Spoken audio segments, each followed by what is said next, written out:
Perseverance. What does that spell? An amazing book. I can't wait to show this book to you today, friends.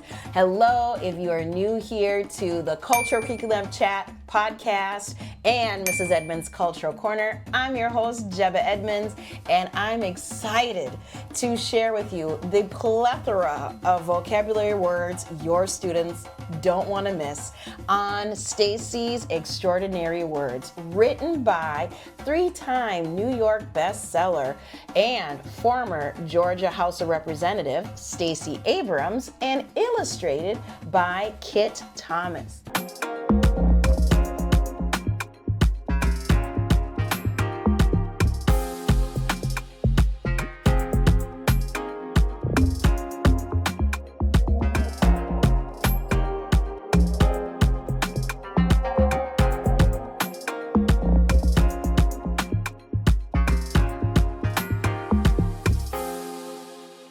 This book is amazing. It talks about an autobiographical book, I might add, about Stacey Abrams when she was younger. She loved books. And the neat thing that Stacey shares is her love of books, her love of reading. She loved how books and stories and words made her feel. She loved finding new words in the dictionary. And for example, she said when she would look up a word, and I quote, the word came to her with like little secrets. She said words like, this makes me always want to say the P in front, but the P is silent. Ptarmigan, which is a bird that lives in the cold northern regions, or where the strong eye. Stacey loved words. That's even the first sentence of this book. And you're gonna learn about Stacey's love of words by reading all of these interesting words that she has to share. She talks about words that come alive. She says they're like finding a new friend.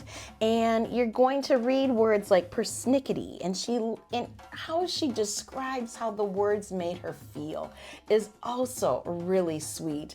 And you get to walk through how she would write new words that she found in a special notebook. This brings me back when I taught with my writer's workshop, and we would do vocabulary words in my classroom in 1st and 5th grade.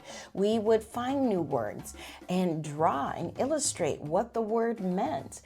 We would also make poems from the words that we found and work on our spelling words and learning how it would fit into context of thought. And this book is a great example of that. I would definitely use this book as an intro to new words. I would use this book of how this character in this book, Stacey, would take words and put it into use and into play. She talked about how she felt different. She felt othered. So many of our students can resonate with that feeling. And I loved how Stacey talked about how she would sit by herself during recess. She talked about how she would stay awake at night and the words would tuck her in. She talked about how she found a new class and her new teacher saw her love of words and wanted her to join in their school spelling bee. And the cutest thing about it, when she said spelling bee, she thought, an intelligent insect? I thought that was cute. But she talked about what a spelling bee meant and how she felt confident with her love of words that Mrs. Blakesley put her in the contest. But it also talks about in this book the conflict of a bully and how this particular bully also knew a lot of words, but he didn't use his words in a positive way. He used his words to hurt. And another way of showing how a person can affect the whole behavior and feelings of others.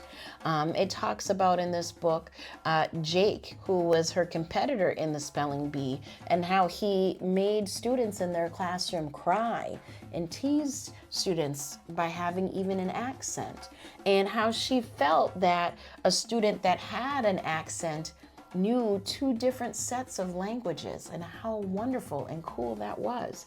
She goes through words in each of the pages like monotonous and torturous, and words that you as a teacher could have on your board and write those words down and have students be investigators and saying, okay, when we're done with this story, we are going to investigate what these words mean. And that also keeps your students engaged in trying to figure out, okay, I found a new word. I'm a word detective. Anything we could keep our students in tune by following along with the plot of the story, but also in tune by finding new words to investigate and learn from. The story goes on about how the love of her mother and encouragement got her on stage, and also doing her best and trying her best, no matter what the outcome. Now, I don't want to give away too much, but I want you to get this book and share it with a student who has a love of words. Share it with a teacher who wants to fulfill and beef up their ELA strategies. And I love that word, perseverance, perseverance. That is the overall theme of this story, of not giving up. And if you fail, it's okay. You can always succumb to greatness in other means and going back again and challenging yourself again. And that's how we as educators can be the facilitators of being a problem solver in our students. And what I loved, the example that Stacey has shown of stepping out of her comfort zone in this story and persevering and doing things above and beyond. I also want to challenge you educators to have your students read and understand who Stacey Abrams is. She has done a lot of things for the state of Georgia, and I know she is going to go far. And it was really neat reading an autobiographical book from her perspective in elementary school that I know your students will love as well.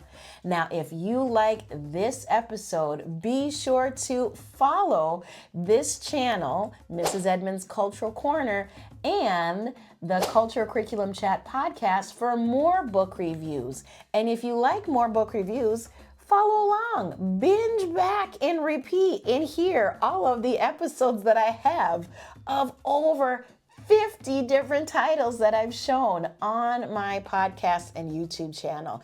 Trust me, I've got some real gems as well. So don't forget to spell your way to more episodes on the Cultural Curriculum Chat podcast and Mrs. Edmunds Cultural Corner. I'll see you next time. Bye-bye.